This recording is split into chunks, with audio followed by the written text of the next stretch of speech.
Es necesario obedecer a Dios antes que a los hombres, respondieron Pedro y los demás apóstoles. Hechos 5:29.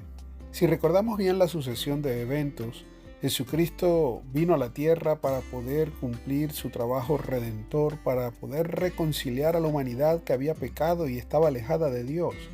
Ahora, a través de su sacrificio en la cruz, Él tenía que entregar su vida, porque así como el pecado entró por un ser humano, Jesús, que era Dios 100% hombre, tenía que morir en la cruz del Calvario para pagar el precio justo. Su sangre limpiaría a la humanidad de pecado. Una vez que eso ocurrió, los discípulos, asombrados cuando lo vieron resucitado, pudieron seguir predicando el Evangelio. Muchos creyeron, señales estaban haciendo, milagros. La gente comenzó a darse cuenta que ese maestro, que ese Jesús de Nazaret realmente era el Hijo de Dios. Las grandes autoridades religiosas de la época lo que querían era prohibirlo. Ellos procuraron meter presos y amenazar con cualquier castigo posible a los discípulos o a cualquier otro que se atreviera a hablar de Jesús. El sumo sacerdote y el resto de toda esa élite que estaba confundida y equivocada podían ofrecer y podían amenazar con cualquier cosa disponible en sus manos. Sin embargo, cualquier castigo que ellos pudieran dar eran pasajeros. Nada se comparaba con traicionar o con desobedecer a Dios. Por eso los discípulos una y otra vez cuando eran amenazados respondían como vemos en este versículo. Es necesario obedecer a Dios antes que a los hombres.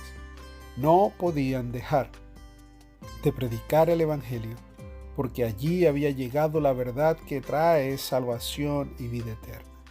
Nosotros, hoy en día, somos resultados de la fidelidad y de la obediencia de esos primeros hombres, de aquellos que comenzaron a predicar aunque costara su propia vida.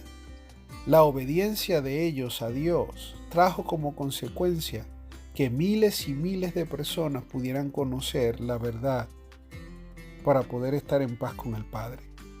Cuando tú obedeces y cuando yo obedezco, nos convertimos también en un factor de bendición para otros. La obediencia no solo trae consecuencias directas en la vida de aquel que la ejecuta, sino que también permea, se impregna de un olor fragante de bendición la vida de la persona que obedece y eso lo comparte con todos los que viven a su alrededor. Cuando tú y yo obedecemos podemos alcanzar cosas que son imposibles alcanzar, porque Dios hace lo imposible. La salvación no estaba al alcance ni está al alcance todavía del ser humano por una propia iniciativa o un esfuerzo personal. Sigue siendo el obrar de Dios. Y en ese obrar de Dios nosotros tenemos una pequeña invitación que se nos ha hecho, la invitación de hablar a otros. Nosotros compartimos el Evangelio y el Espíritu Santo se encarga de abrir el entendimiento, de regenerar la conciencia, la muerte espiritual, para que pueda entonces la persona responder a la invitación que Dios le está haciendo.